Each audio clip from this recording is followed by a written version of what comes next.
Gracias.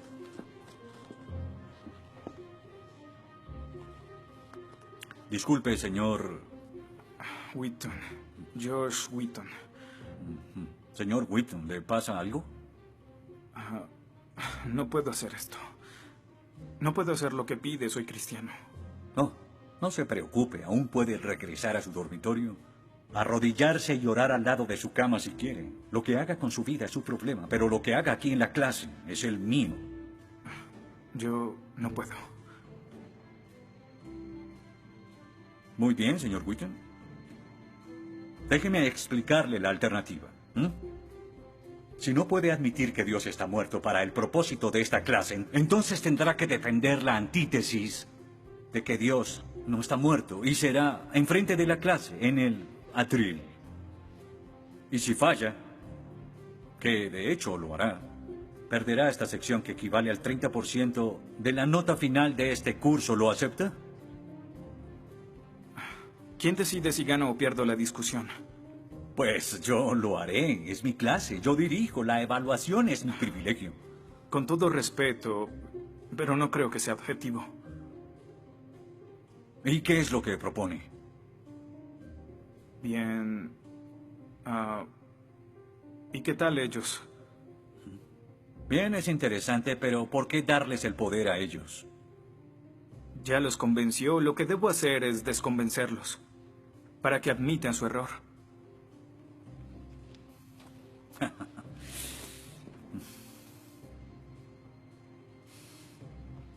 Bien. Señor Wheaton, tendrá 3 sesiones los últimos 20 minutos de las próximas 3 clases para que exponga su punto. Le prometo que haré las menores interrupciones posibles. Puede pedir lo que quiera en la clase, pero no le daré más tiempo.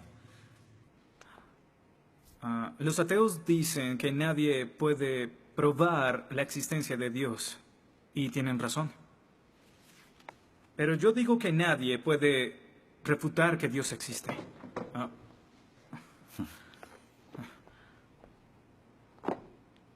Pero la única forma de debatir este asunto es observando la evidencia disponible. Y es lo que vamos a hacer. Pondremos a Dios en un juicio. Con el profesor Radisson como fiscal y yo como el abogado defensor. Y ustedes como el jurado. La mayoría de cosmólogos están de acuerdo con que el universo empezó hace 13.7 billones de años en un evento conocido como la Gran Explosión. Ahora, analicemos la descripción del físico ganador del premio Nobel Steven Weinberg de cómo habría sido la Gran Explosión y, ya que él es ateo, podemos estar seguros de que no hay ninguna inclinación religiosa en su descripción. Al principio, hubo una explosión y en 3 minutos, 98% de la materia que hay o habrá se produjo. El universo apareció. Por 2500 años, la mayoría de científicos estuvieron de acuerdo con Aristóteles, con la idea de que el universo siempre ha existido sin inicio o final. Pero la Biblia no está de acuerdo. En 1920, el astrónomo belga Georges Lemaitre, teísta, que de hecho... ¿Qué es un teísta?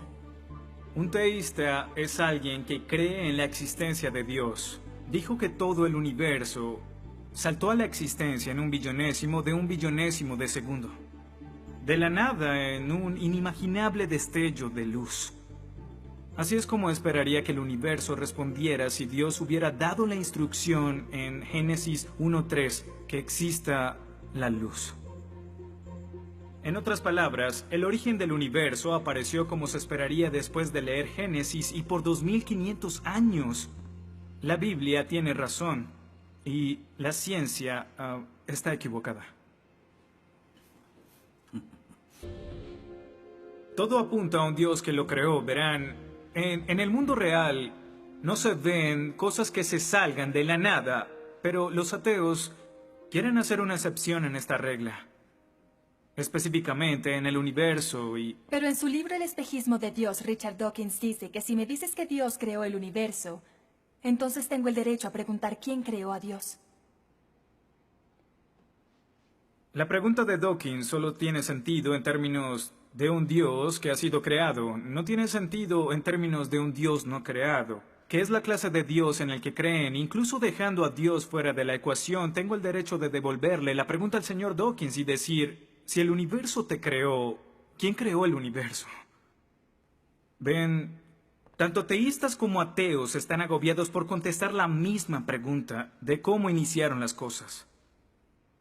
Lo que espero que entiendan de esto es que no hay que cometer suicidio intelectual para creer en un creador tras la creación, y en la medida que descarten a Dios, se verán obligados a encontrar una increíble explicación de cómo las cosas iniciaron.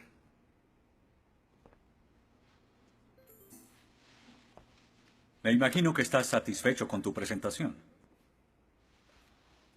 Veo que astutamente evadiste el hecho de que Stephen Hawking, el científico más famoso del mundo y no es teísta, recientemente estuvo a favor de un universo autodiseñado. No lo evadí, simplemente... Simplemente no lo sabías.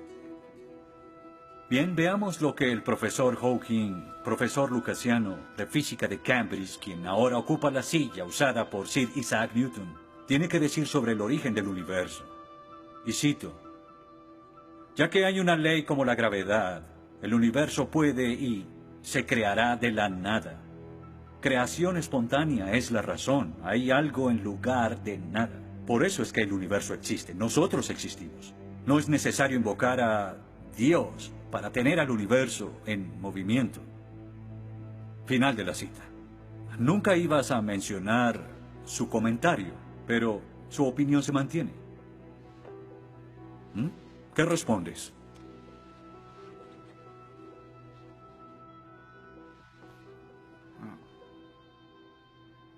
No sé. ¿No sabes? Pinché el globo de todo tu argumento con un solo alfiler y... ¿tú no lo sabes? Oh. Señor, me gustaría decirle que tengo la respuesta perfecta, pero no quebranta mi fe. Oh, ok. Así que el más grande cerebro científico de toda la historia dice que Dios no es necesario, pero un estudiante de primer semestre dice, oh, sí lo es. Wow, ¿sabes? Va a ser una decisión muy difícil. Pues estaré pendiente la próxima semana. Se acabó la clase. Gracias a una ley como la gravedad, el universo puede y se creará de la nada. Y para ser honesto, no sabía cómo refutarlo. Después de todo, es cierto que Hawking es un genio. Pero el profesor John Lennox, quien enseña matemáticas y filosofía, ha demostrado que no hay ni uno ni dos, sino 3 errores de lógica en esa simple frase y se reduce a un razonamiento circular. Hawking básicamente está diciendo que el universo existe porque necesitaba existir, y como el universo necesitaba existir, se creó a sí mismo. Es como si les dijera que la carne enlatada es la mejor que haya existido porque en toda la historia no hay comida que sea mejor. Quizá me vean extraño y les digo que nunca he probado nada más. Y tienen razón, lo estoy ratificando. Pero cuando Hawking afirma que el universo se creó a sí mismo porque así debía ser, y luego dice que tiene una explicación de cómo y por qué fue creado, no reconocemos que está haciendo lo mismo. Pero así es. Continuando con Lennox, sandeces se quedan en sandeces, aunque sean dichas por un famoso científico. Y el público asuma que son declaraciones de la ciencia. Este es el tope de la arrogancia. ¿Me estás diciendo que tú, un estudiante, afirma que Stephen Hawking está mal? No. Lo que digo es que John Lennox, profesor de matemáticas y filosofía, encontró que las razones del profesor Hawking son incorrectas. Y si no soporta mi desacuerdo con Hawking, le sugiero que vaya a la página 5 de su libro, en donde insiste en que la filosofía está muerta. Y si está tan seguro de la infalibilidad de Hawking y la filosofía realmente está muerta, entonces no hay necesidad de esta clase. El mal. Se dice que el mal es el arma más potente del ateísmo contra la fe cristiana. Después de todo, la existencia del mal nos lleva a una pregunta. ¿Y si Dios es tan bueno y tan poderoso, ¿por qué permite que el mal exista? La respuesta a esto es muy simple. Libre albedrío. Dios permite que el mal exista por el libre albedrío. Desde el punto de vista cristiano, Dios tolera el mal en este mundo por un tiempo para que un día todos los que eligieron amarlo estén con Él en el cielo, apartados del mal, pero con el libre albedrío intacto. En otras palabras, la intención de Dios con el mal es destruirlo un día. Oh, qué conveniente. Un día me desharé de todo el mal del mundo, pero hasta ese momento tendrán que lidiar con las guerras, holocaustos, tsunamis, pobreza, hambruna y sida. Que se diviertan. Luego nos enseñará sobre el absolutismo moral. ¿Pero por qué no? El profesor Radisson, quien claramente es ateo, no cree en absolutismo moral, pero en su programa dice que planea hacernos un examen en la última semana. Apuesto a que si consigo una A en el examen haciendo trampa, inmediatamente empezará a sonar como un cristiano, insistiendo que está mal hacerlo. ¿Y qué base tendría él? Si el propósito de mis acciones es lograr el éxito, entonces, ¿por qué no podría hacerlo? Para los cristianos, el punto de la moralidad, lo que constituye lo bueno y lo malo, es una línea directa que nos conduce hacia Dios. Oh, estás diciendo que necesitamos a Dios para ser morales, que una moral atea no es posible. No, pero sin Dios no hay una razón para ser moral, no habría un estándar para el comportamiento moral.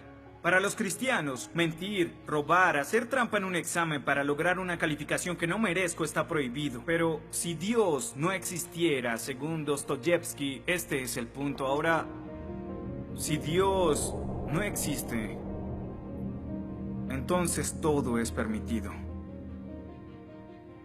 Y no solo es permitido, sino sin sentido. Si el profesor Radisson tiene razón, entonces nuestra lucha, nuestro debate, lo que decidamos aquí no tiene sentido.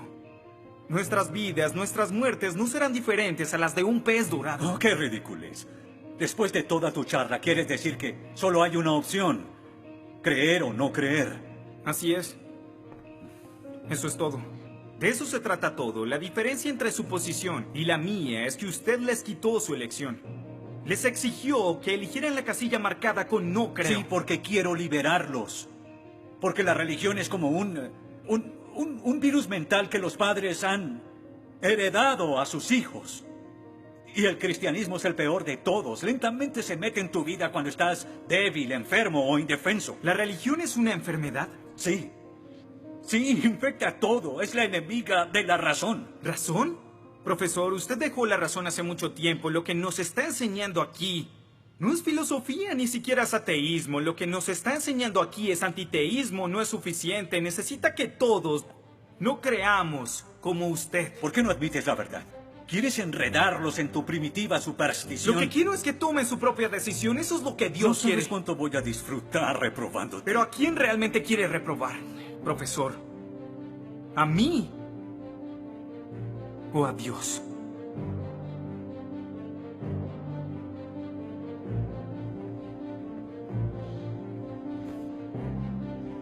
¿Odia a Dios? Ni siquiera es una pregunta. Ok. ¿Por qué odia a Dios? Esto es ridículo. ¿Por qué odia a Dios? Responda la pregunta. ¿Ha visto la ciencia y los argumentos? La ciencia avala su existencia, conoce la verdad. ¿Por qué lo odia? ¿Por qué? Esta es una pregunta simple, profesor. ¿Por qué odia a Dios? Porque Él me quitó todo lo que era importante para mí. Sí, yo odio a Dios. Todo lo que siento por Él es odio.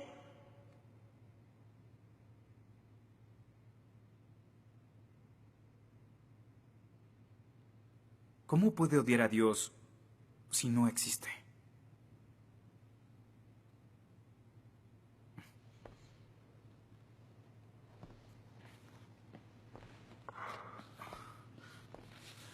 No probaste nada.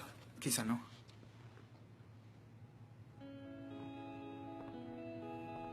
Ellos deben elegir.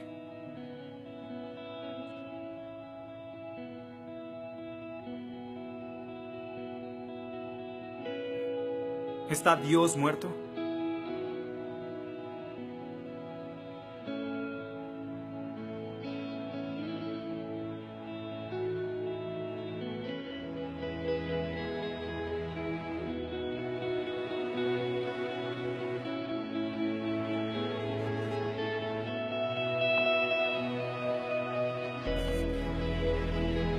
Dios no está muerto. Dios no está muerto. Dios no está muerto. Dios no está muerto. Dios no está muerto. Dios no está muerto. Dios no está muerto. Dios no está muerto. Dios no está muerto. Dios no está muerto. Dios no está muerto.